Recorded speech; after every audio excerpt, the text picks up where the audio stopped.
Assalamualaikum warahmatullahi wabarakatuh. Ila khadratina bil Mustafa Rasulillah sallallahu alaihi wasallam minal anbiya al mursalin wal awliya wasyuhada wassalihin wal malaikatil muqarrabin khususan musannaf handal kitab Syekh Abdul Qadir Al-Jailani wa khususan man ajazina handal kitab Syekh Qadir Al-Jailani wa khususan lahumul Fatihah. A'udzu billahi minasyaitonir rajim. Bismillahirrahmanirrahim. Alhamdulillahi rabbil alamin arrahmanir rahim maliki yaumiddin. Iyyaka na'budu wa iyyaka nasta'in ihdinas siratal mustaqim siratal ladzina an'amta 'alaihim ghairil maghdubi 'alaihim waladdallin. Bismillahirrahmanirrahim. Subhanaka la ilma lana illa ma 'allamtana innaka antal alimul hakim. La haula wa la quwata illa billahil aliyyil azim. Rabbi shrah li sadri wa yassir li amri wahlul 'uqdatam min lisani yafqahu qawli amin ya rabbal alamin. Qala musannif rahimakumullah wa nafa'ana bihi wa bi ulumihi bidarin amin ya rabbal alamin. Malam ini kita akan melanjutkan kajian tafsir Al-Jailani surat Al-A'raf ayat 196 sampai 199. A'udzu billahi minasyaitonir rajim. Bismillahirrahmanirrahim. Inna waliyallahu alladzi nazzalal kitab wa huwa yatawallas sholihin walladzina tad'una min dunihi la yastati'una nasrakum wa la anfusahum yansurun. Wa in tad'uhum ilal huda la yasma'u wa tarahum yanzuruna ilaika wa hum la yubsirun. Khudil afwa wa'mur bil urfi wa a'rid anil jahilin. Ayat ini masih lanjutan dari ayat yang kemarin, yaitu tentang orang-orang yang menyekutukan Allah Subhanahu wa Ta'ala. Ya, kalau pada zaman Nabi dulu, mereka menyekutukan Allah dengan Tuhan yang dibuat secara fisik, yaitu berupa asnam, berhala-berhala. Tapi di zaman modern ini, ya, bentuk berhala sudah tidak ada. Akan tetapi banyak orang menuhankan selain Allah. Itu Tuhan yang dahulunya berupa asnam, berhala, ya, yang secara fisik sudah tidak ada, tapi berubah menjadi wujud material yang fisik juga. Kemudian wujud material tersebut dimasukkan ke dalam hati, dimasukkan ke dalam keyakinan, sehingga mengahlakkan, ya, Allah Subhanahu wa Ta'ala.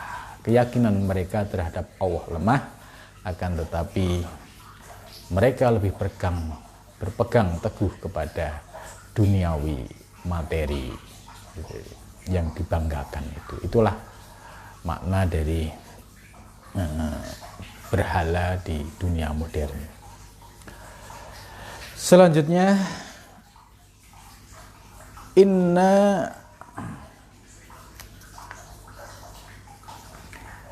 waliya, ya, sesungguhnya pelindungku, ya, ai hafidhi, yaitu sebagai pelindungku, wa maula jami'a umuri, dan sebagai pemelihara atau penjaga atau seluruh urusanku, gitu. Jadi hafidhi wa maula ya jami'a umuri, itu makna dari inna wali, iya, ya. Siapa yang dimaksud sebagai hafidhi, yaitu pelindungku dan yang mengurus seluruh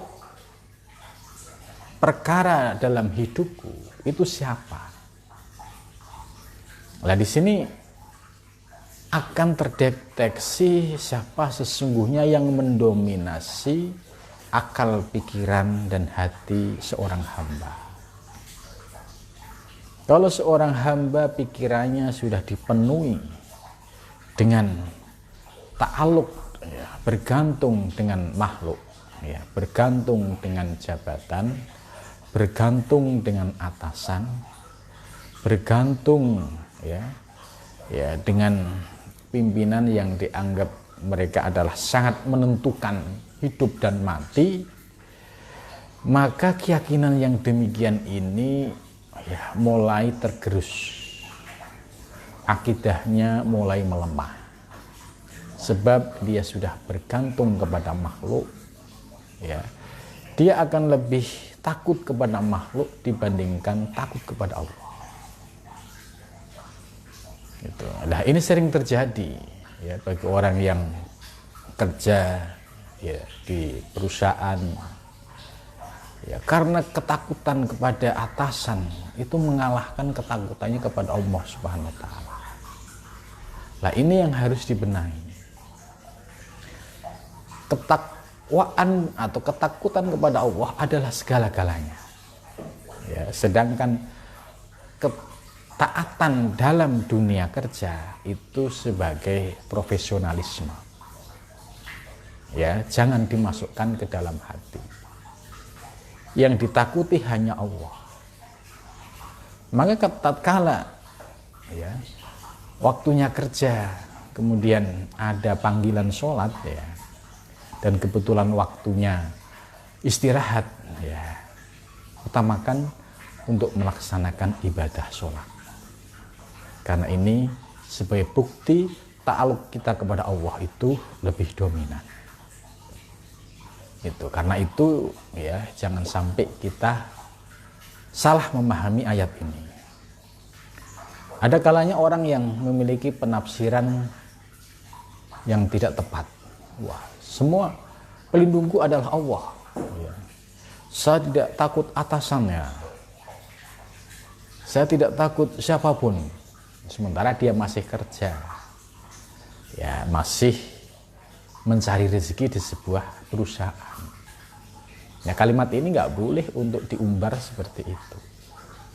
Ini masalah keyakinan, akidah, bahwa ta'aluk di dalam hatinya ketika dia bekerja di kantor, dimanapun juga, ta'aluk hatinya hanya kepada Allah. Dia meyakini yang memberi rezeki hanya Allah. Sedangkan kantor ini hanya sarana untuk meraih, untuk menjemput rezeki. Gitu. Jadi hakikatnya rezeki dari Allah. Itulah kantor sebagai sarana untuk menjemput rezeki. Maka di dalam ayat Al-Quran Allah selalu menyebut wa mimma rozaknahum yunfikun. Rozakna, kami telah memberikan rezeki. Dan wa mimma, dan dari sesuatu, rozaknahum, kami telah memberikan rezeki pada mereka, yunfikuna, mereka menginfakkan atau membelanjakan. Jadi kata rozakna ya, ini hakikatnya yang memberi rezeki adalah Allah Subhanahu wa taala. Sedangkan kantor atau wadah lembaga manapun tetap sebagai tempat kita bekerja, yaitu sebagai sarana untuk menjemput rezeki. Ya, yang hati kita tidak boleh tergores adalah keyakinan kita, iktikad kita, bahwa rezeki hakikatnya dari Allah. Namun cara Allah menurunkan rezeki itu melalui sebuah sistem dalam dunia kantor. Ya, buktinya dia mulai dari melamar, terus bisa kerja, terus dia mengikuti aturan di dalam kantor, akhirnya mendapatkan gaji. Nah, gaji ini hakikatnya rezeki dari Allah, hanya saja sarananya melalui piranti-piranti duniawi. Nah, yang tidak diperbolehkan adalah akidahnya ini mulai tergerus ketakwaan kepada Allah itu rendah, tapi ketaatan dan ketakutan kepada pimpinan, kepada atasan itu mengalahkan dari Allah Subhanahu wa taala. Ini yang tidak boleh. Sebab ini menjadi syirik baru. Ini menjadi berhala baru. Ini menjadi asnam baru. Gitu. Maka harus bisa menempatkan secara tepat. Gitu. Kalau yang berpegang kepada Allah secara dominan, ya itu di dalam akidah tidak boleh untuk diungkapkan. Ya, saya bekerja ini ya semata-mata saya karena Allah, saya tidak karena atasan, nggak boleh ngomong bicara seperti itu karena kita diatur oleh norma sosial, norma agama. Norma agama tidak boleh kita bicara menyinggung siapapun, termasuk atasan. Soal akidah tadi itu ada di dalam hati. Ta'aluk kita kepada Allah itu segala-galanya. Tapi di dalam dunia kerja kita profesional, mengikuti aturan yang ada di dalam kantor. Gitu. Jangan sampai konyol gitu. Konyol itu dia menyampaikan saya ta'aluk rezeki saya dipecat juga tidak apa-apa. Nah, dipecat benar baru bingung. Ini orang yang salah dalam pemahaman. Ya. Jadi bukan berarti ta'aluk kepada Allah itu Allah terus menurunkan rezeki dari langit brek bagi orang yang berta'aluk kepada Allah, itu tidak. Ya. Yang perlu kita pahami bahwa Allah sudah menyediakan fasilitas duniawi, yaitu adanya kantor-kantor, perusahaan-perusahaan. Itu adalah wadah-wadah yang menjadi tempat untuk menjadi saluran rezeki yang hakikatnya dari Allah. Kemudian setelah kita kerja ya di sebuah kementerian atau di sebuah perusahaan, akhirnya kita dapat gaji kita untuk nafkah anak dan istri. Nah, itu harus kita pahami bahwa hakikatnya rezeki yang kita peroleh itu dari Allah Subhanahu wa taala. Maka kalau sudah paham cara prakteknya tadi, maka akan menjadi pribadi yang tanggung jawab. Oh iya, ini kaitannya dengan urusan kantor, harus profesional. Ya, tidak dicampur aduk. Ya, sama atasan berani. Karena apa? Saya kerja di sini bukan ente yang gaji adalah Allah. Nah, ini kalimat-kalimat ini yang nggak boleh kalimat seperti itu. Ya, ada norma agama, ada norma sosial. Ya. Ya. Maka tadi kembali kepada keyakinan seseorang. Kalau iktikadnya, ta'aluknya hanya kepada Allah, maka dijawab inna waliyallahu, sesungguhnya sebagai pelindungku, sebagai pengatur semua urusanku, Allahu, yaitu Allah.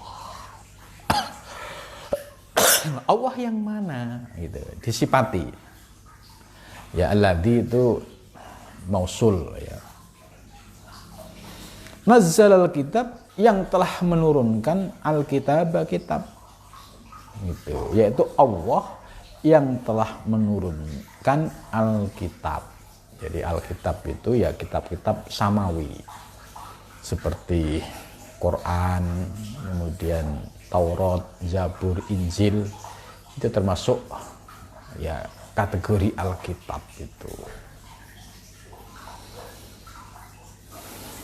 Nah, bagi umat Islam tentu yang kita yakini sebagai pelindung kita, sebagai hafidhi itu yang menjadi pelindung kita dan mengurus segala urusan kita, yaitu Allah yang telah menurunkan Al-Qur'an itu. Maka yang dimaksud alladzina nazzalal kitab ini harus dipahami bahwa aturan-aturan yang ada di dalam Al-Qur'an ini juga harus kita taati. Gitu. Jadi kita sudah benar iktikad kita bahwa yang memberi rizki hakikatnya Allah, tapi di dalam keyakinan kita bahwa Allah sudah menurunkan aturan-aturan hidup, ya, baik urusan duniawi sampai ukhrawi, itu sudah ada di dalam Al-Quran. Maka pesan-pesan penting atau ajaran-ajaran yang ada di dalam Al-Quran juga wajib ditaati. Gitu. Jangan sampai ya tidak seimbang. Satu sisi akidahnya berpegang kepada Allah, tapi sisi lain dia mengabaikan aturan syariat Allah. Ya, di sini ayat ini, kalau kamu takut Allah, ya ikuti aturan-aturan di dalam Al-Quran. Gitu. Wa huwa yatawallas sholihin, sebab huwa dan bermula Allah, yatawalla, yaitu menjadi pelindung, as-sholihina, bagi orang-orang soleh, ya. Yang dimaksud sholihin adalah hamba-hamba yang dicintai oleh Allah Subhanahu wa taala karena memiliki ketaatan kepada Allah Subhanahu wa taala. Makna sholihin bisa lebih luas, ya. Kalau konteksnya pada zaman Nabi, zaman Rasul, ya as-sholihin ini adalah para nabi dan para rasul. Karena pintu nubuah sudah ditutup, ya, berakhir kepada kenabian Nabi Muhammad, maka penerusnya adalah al-ulama. Al-ulama menjadi warasatul anbiya. Lah ulama ini juga macam-macam. Ulama mana yang termasuk warasatul anbiya? Yaitu ulama yang menjadikan ajaran agama, ya, sebagai prinsip di dalam berdakwah menegakkan kalimat Allah, ya. Tidak menjadikan agama untuk meraih keuntungan duniawi dan juga tidak memanfaatkan agama untuk kepentingan duniawi. Jadi sebagaimana dijelaskan oleh Imam Ghazali dengan kriteria ulama akhirat, yaitu ulama yang orientasinya itu ya semata-mata karena Allah. Ya. Kriteria ini tentu sifatnya universal. Ya, bukan dipahami bahwa ulama akhirat ini ulama yang berada di sebuah kampung atau di sebuah gunung yang terisolasi dari hubungan luar, gitu. Lah kalau hanya pengertiannya seperti itu, ya sangat gampang sekali. Justru yang paling berat itu ulama-ulama yang ada di perkotaan, dia bergumul dengan, ya, dunia modern, dengan tantangan modern, tapi hatinya tetap semata-mata li'i'la'i kalimatillah. Hatinya semata-mata karena Allah. Ini yang tantangannya cukup berat, ya. Jadi al-ulama warasatul anbiya, ya, jangan dipahami tadi bahwa ulama-ulama yang ada di zaman sekarang itu udah susah untuk menjadi kriteria ulama warasatul anbiya. Tentu tidak. Sebab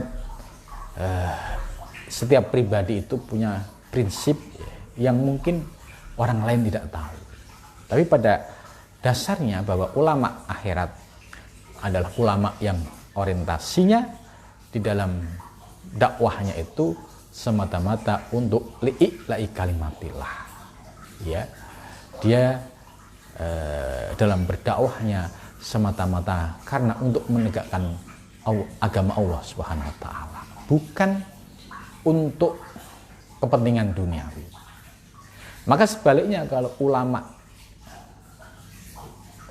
yang kebalikan dari ulama akhirat, ya, atau istilah yang digunakan Imam Ghazali adalah ulama su, ini kebalikan. Ulama yang orientasinya duniawi. Bajunya baju ulama, tapi di dalamnya orientasinya UUD, ya, ujung-ujungnya duit. Nah, ini sudah masuk kriteria ulama su. Nah, posisi ulama su dan ulama akhirat ini ya sesungguhnya untuk diidentifikasi secara fisik tidak bisa, karena itu menjadi rahasia pribadi masing-masing. Ya, hanya saja ya bisa dilihat dari indikator-indikatornya. Kalau ulama akhirat ya dia berjuang ya istilahnya diniatkan semata-mata karena Allah, li'ilaikimatillah, bukan untuk lain-lain, bukan untuk tujuan duniawi itu. Dan dia juga tidak menjual agama untuk kepentingan duniawi. Jadi orientasinya semata-mata untuk li kalimatillah itu. Nah, maka di sini disebut yatawal solihin. Maka ulama-ulama yang demikian, yang konsisten dalam menjaga niat, ya, walaupun hidup di dunia modern dan di tengah perkotaan, maka kualitas kebersihan hatinya itu termasuk yatawal solihin. Ya, dia akan mendapatkan perlindungan dari Allah Subhanahu wa taala, ya, karena dia memiliki kebersihan hati, kejernihan hati, karena ya, dia tidak terpengaruh dengan hiruk pikuk duniawi, dia tetap menebar dan menegakkan kalimat Allah di muka bumi ini. Ya. Jadi makna yatawassolihin, as-solihin itu cukup sangat luas. Ya. Maka identifikasi as-solihin tidak bisa ditandai dengan tanda-tanda fisik. Apakah as-solihin itu harus berjubah? Tidak. Apakah as-solihin itu harus berpeci? Juga tidak. Apakah as-solihin ini harus begini-begini? Tidak. Karena as-solihin itu adalah rahasia yang ada di dalam dirinya, bagaimana kebersihan hati dan jiwanya itu, ya, di dalam dakwah ya semata-mata karena Allah Subhanahu wa taala. Ya. Sebab hal itu ya untuk menjadi sikap kita supaya berhati-hati, ya. Karena di dalam Ihya itu ya dijelaskan ya terkait dengan identifikasi bahwa ciri orang soleh harus begini-begini gitu. Itu tidak bisa dijadikan dasar. Misalkan tadi orang yang ya pakai berjubah, pakai udeng-udeng gitu misalkan. Apakah itu soleh? Belum tentu di hadapan Allah. Terus apakah yang pakai peci itu juga soleh? Ya belum tentu juga. Atau apakah yang tidak pakai peci itu soleh? Ya belum tentu juga. Gitu. Jadi tidak bisa dilihat dari ciri-ciri lahiriah. Gitu. Karena sebab banyak orang-orang soleh ternyata di luar semua itu.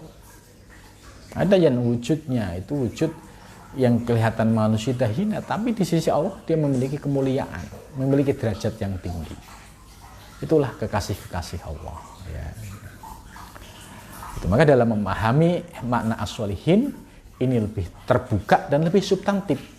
Jangan memahami as-solihin ya sebatas fisik. Oh disebut ulama itu kalau begini. Belum tentu ya. Walladzina tad'una min dunihi. Nah ini maksudnya saya jelaskan as-solihin ay min ibadihi, yaitu dari hamba-hamba Allah. Ya, hamba-hamba Allah itu ya sepanjang zaman, sejak zaman para nabi sampai zaman sekarang itu as-solihin selalu ada di zamannya itu. Wa yahfaduhum, dan Allah menjaga mereka. Itu. Jadi Allah yang memberi penjagaan, Allah yang menjaga hatinya, Allah yang menjaga perjalanannya. Itu kalau orang-orang yang dikehendaki oleh Allah menjadi as-solihin. Jadi jaminannya adalah Allah yang menjaga. Wa yahfaduhum, dan Allah menjaga mereka min makril makirin, dari ya rekayasa orang-orang yang ahli rekayasa. Ya. Siyamal anbiya, ya begitu juga hal yang sama dialami oleh para nabi-nabi terdahulu. Ya. Para nabi terdahulu juga sama. Ya, mereka mendapatkan perlindungan dari Allah Subhanahu wa taala. Kita bisa lihat ya sejarahnya Nabi Muhammad ketika dakwah di kota Mekah, apa yang terjadi, ya. Cacian, makian, lemparan batu, lemparan kotoran unta, ludah. Ya, sampai yang paling tragis itu di Taif. Itu Nabi sampai mandi darah, ya. Kemudian periode Mekah akhir, ya, ketika sebelum hijrah Nabi juga sama menghadapi sebuah kondisi yang mencekam karena Nabi menjadi target pembunuhan. Itu semua karena wa yahfaduhum, ya, Allah memberikan penjagaan dan perlindungan. Ya, buktinya ketika di Gua Sur, Abu Bakar, ya, panas dingin karena posisinya menurut Abu Bakar itu posisi sudah terpojok. Ya, bagaimana nanti kalau orang-orang kafir Quraisy lihat? Tapi Nabi Muhammad, ya, memiliki optimisme karena yakin kepada Allah. La takhaf wa la tahzan. Ya, innallaha ma'ana. Jangan takut, jangan sedih, Allah beserta kita. Itu. Ini jadi wa yahfadhum an jami'i ma'yudihim. Allah menjaga mereka dari semua hal yang ingin menyakitinya. Ya, kalau Nabi itu ya kita sangat sedih ya sampai terluka fisiknya. Ya, ketika di Taif, ya, itu ada bukti sejarah bagaimana Nabi ketika di Taif itu ya dilemparin batu oleh orang-orang Taif. Untuk bisa keluar dari Taif itu harus melewati barisan orang yang membawa batu, kemudian mereka melempari, dan di situ bisa membayangkan Rasulullah hanya ditemani oleh satu sahabat, ya dari jasad Rasulullah, ya bercucuran darah. Itu ada bukti-bukti di Taif itu ada. Tapi ya Allah tetap menjaga. Yahfaduhum, ya. Ya, kalau diukur dengan ukuran manusia biasa, kalau tidak mendapatkan perlindungan Allah, ya, peristiwa di Taif itu Nabi Muhammad bisa keluar dari Taif dengan selamat itu sudah sulit akal bisa menerima. Karena awalnya orang-orang Taif, ya, mereka sudah mendengar siapa Nabi Muhammad. Akhirnya mereka bersepakat harus dibunuh gitu. Nah, kemudian ada yang agak longgar pendapatnya, ya jangan dibunuh, ya dia silahkan keluar dari Taif asal dengan persyaratan tadi melewati, ya, orang-orang yang berada di pinggir kiri kanan jalan dengan membawa batu itu. Nah ini ya Rasulullah secara basyariah menunjukkan ya asli basariahnya, ya dilempar berdarah. Rasulullah tidak menunjukkan kesaktiannya. Padahal kalau Rasulullah berkehendak, apa sih yang susah bagi Allah, ya, untuk mengeluarkan mukjizat? Tapi tidak. Rasulullah dilemparin batu, bercucuran darah karena beliau sebagai ana basyarum mislukum, aku manusia seperti kamu. Akan tetapi di situ juga ada yahfaduhum, Allah tetap menjaganya. Tetesan darah ini sebagai bukti kebenaran ayat Al-Quran bahwa Nabi Muhammad ana basyarum mislukum, aku ini ya seperti kalian semua, makhluk biasa. Kalau dilemparin batu ya berdarah. Itu. Maka ya apa yang terjadi ini ya menguatkan bahwa sosok Nabi Muhammad itu secara manusia ya manusia biasa. Supaya apa? Supaya tidak dikutuskan oleh umat-umatnya nanti. Itu. Coba kalau Nabi Muhammad itu menunjukkan karomahnya misalkan. Bagi Nabi Muhammad atau mukjizatnya. Bagi Nabi Muhammad tidak ada kesulitan, bahkan para malaikat pun menawarkan. Tapi Nabi Muhammad menolak. Nah, ini sebagai contoh bahwa Nabi Muhammad mengajarkan akhlak yang sangat tinggi, ya. Ya, namun demikian tetap yahfaduhum, Allah memberikan perlindungan kepada Nabi Muhammad an jami'i ma yu'dihim, dari segala yang menyakitinya, ya. Gitu. Lah, hal ini juga bisa menjadi pegangan para pendakwah di dunia modern seperti ini. Ya pasti ada orang-orang yang tidak suka dengan dakwah seorang kiai ustadz, itu pasti ada.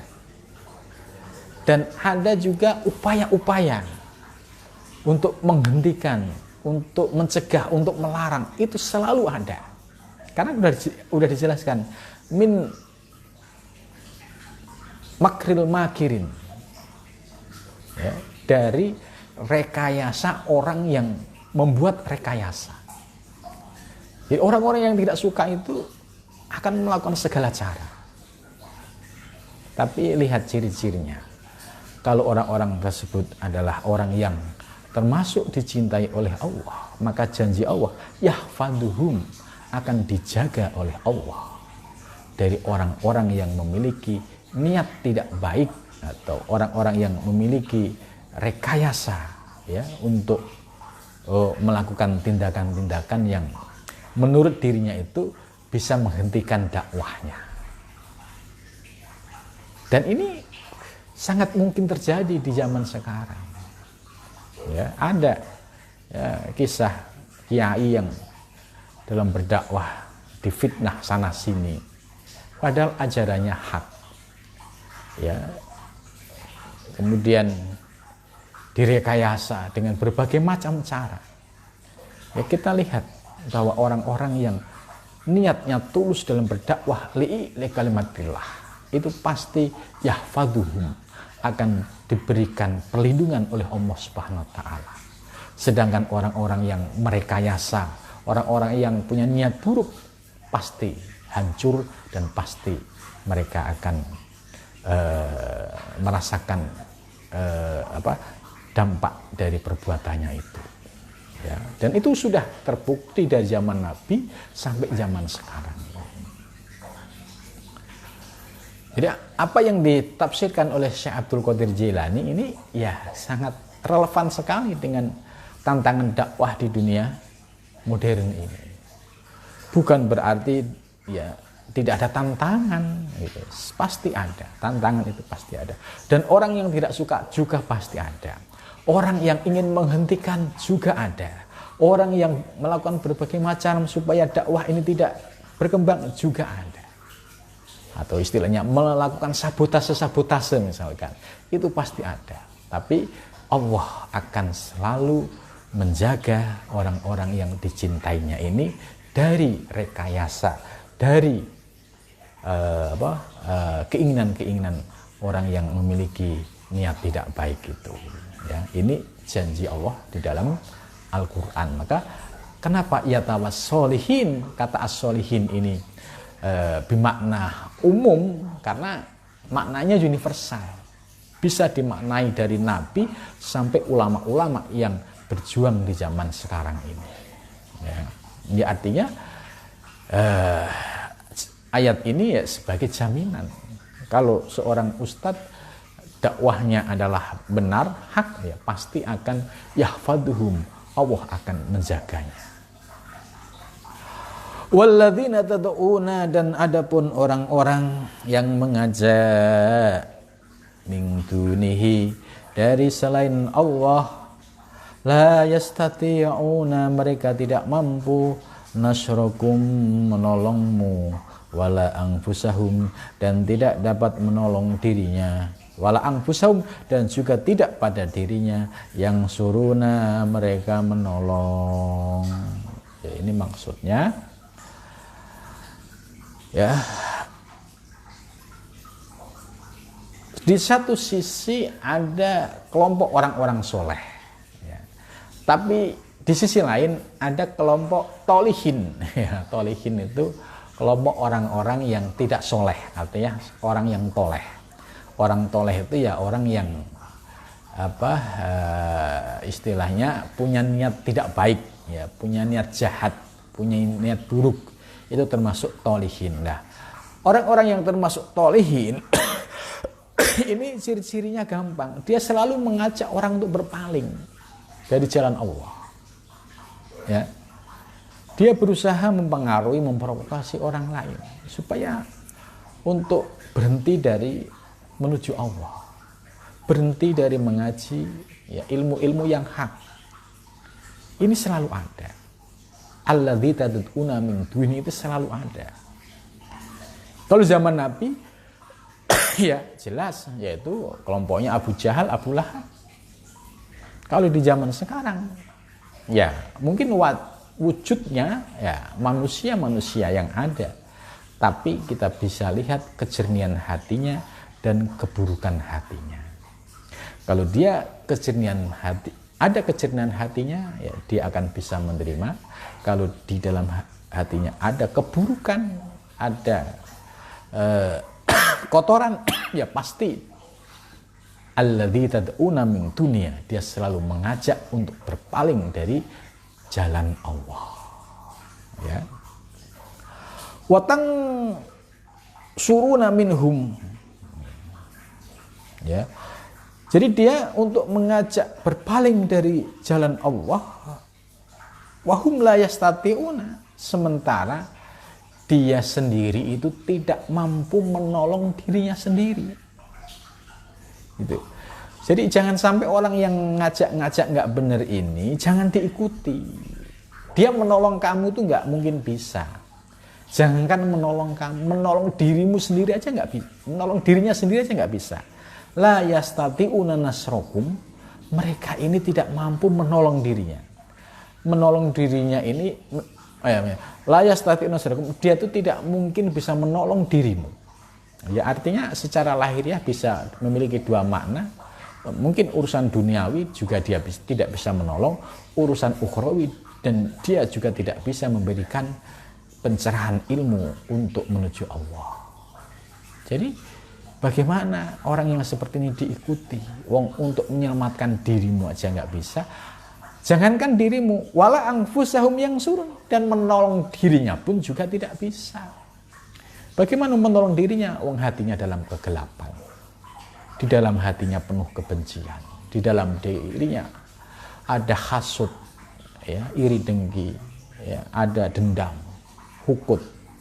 Bagaimana orang-orang yang seperti ini bisa menjadi penolong? Wong dia menolong dirinya sendiri aja tidak bisa.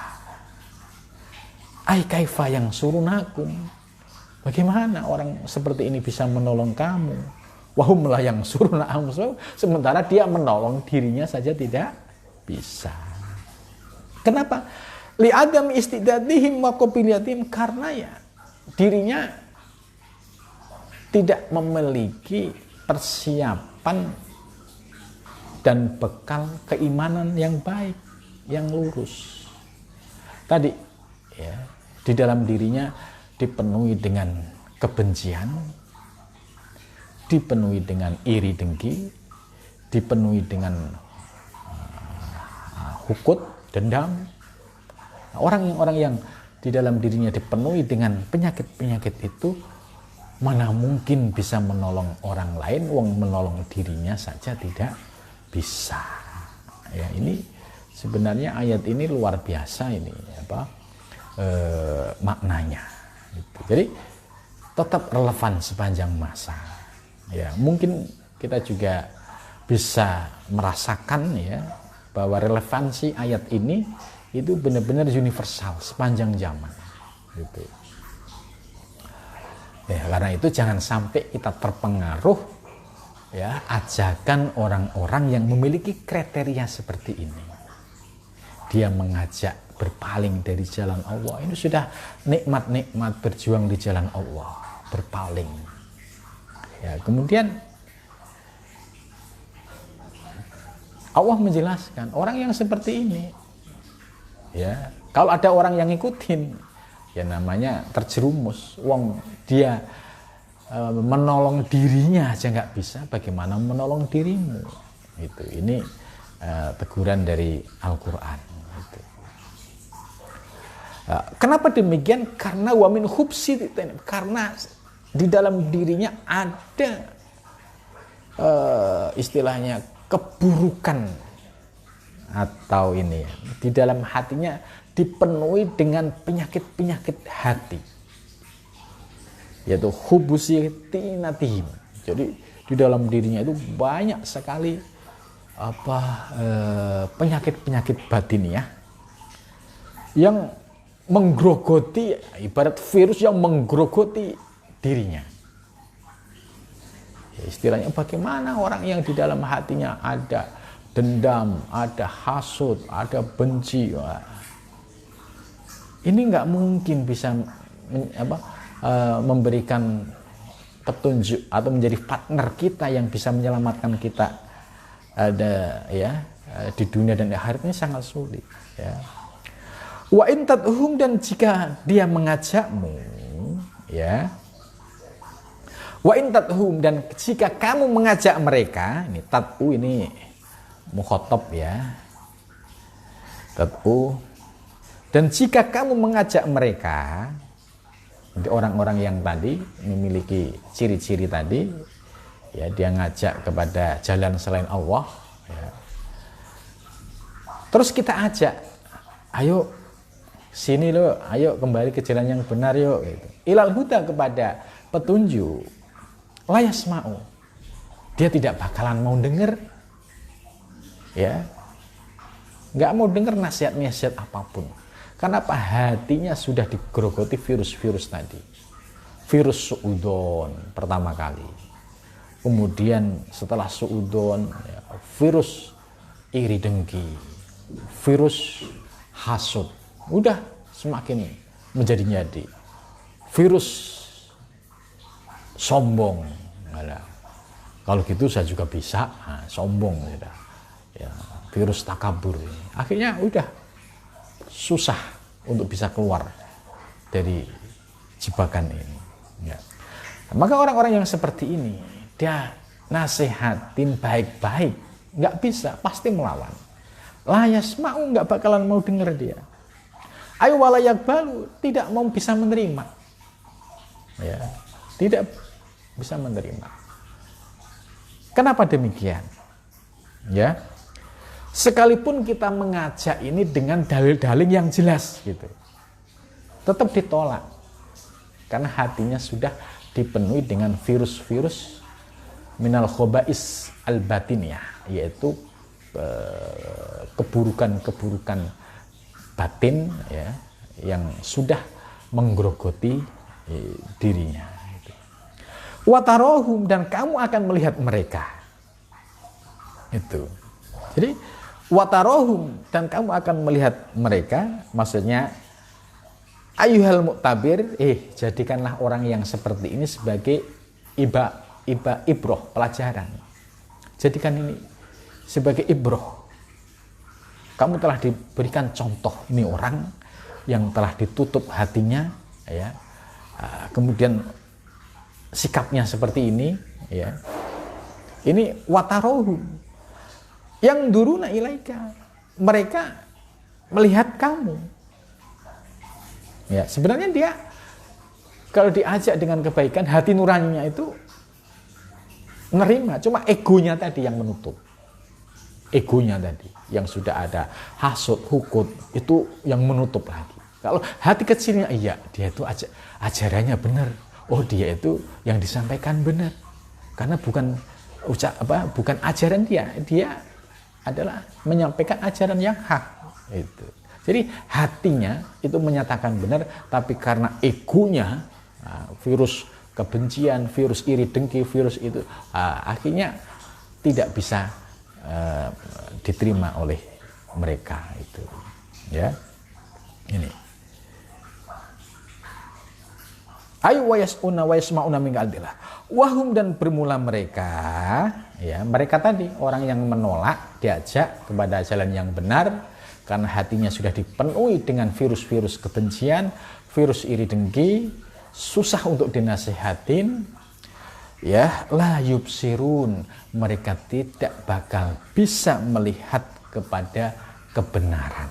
La yubsirun, dia tidak bisa melihat kebenaran yang hak karena apa? Tertutup oleh asnamihim, berhala-berhala ego di dalam dirinya. Itu. Jadi mereka menuhankan egonya. Wah, gua ini siapa dulu dong? Gua ini. Jadi guanya digedein, saya gitu. Jadi orang-orang yang sudah menuhankan dirinya, gua, ya, saya gitu. Ini tertutup, pintu-pintu kebenaran tertutup oleh ego yang muncul di dalam dirinya, ditambah batinianya digerogoti oleh virus-virus batiniah seperti penyakit hasud, hukut, ya, ghadab, kemudian penyakit kibir, sudah lengkap di situ. Susah, layub sirun, mereka tidak akan bisa melihat kebenaran karena tertutupi oleh berhala di dalam dirinya, itu berhala ego yang dijadikan sebagai Tuhan di dalam dirinya. Orang merasa ego itu kan dia merasa hebat, bahkan mengecilkan yang lain. Cuma begitu mas saya bisa, cuma gitu mas saya bisa, gitu.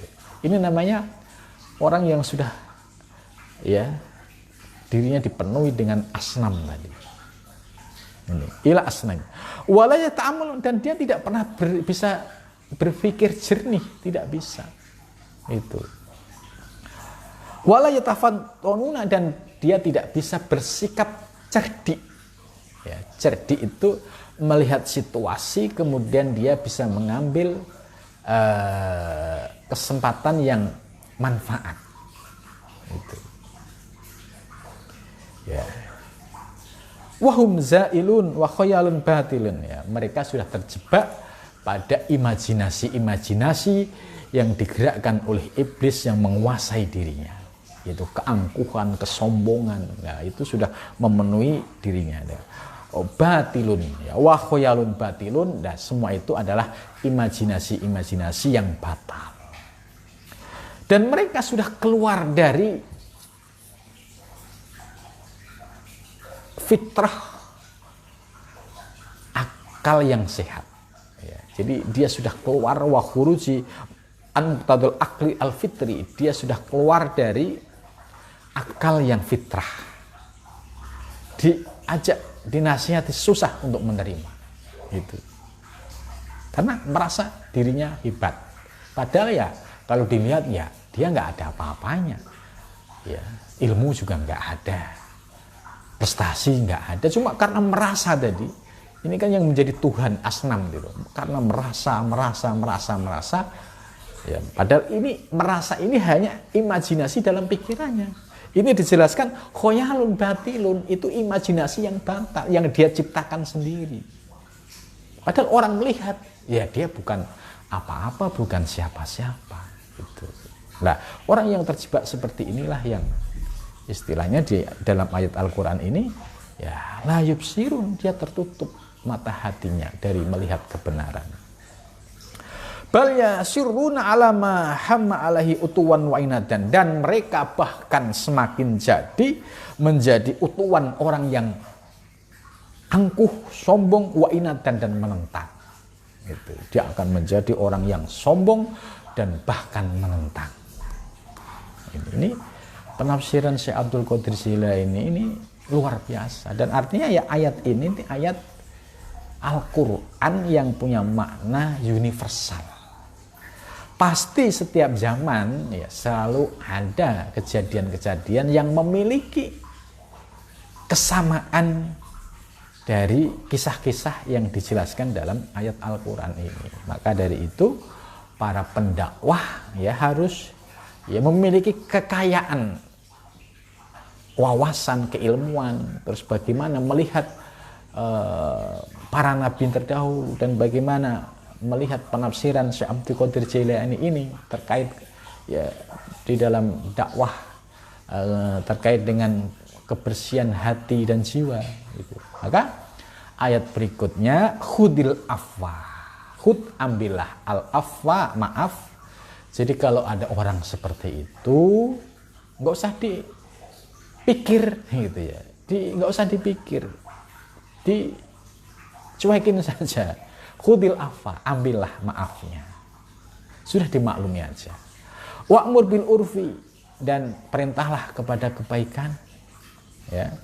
Kalau dia masih bisa diajak kepada kebaikan.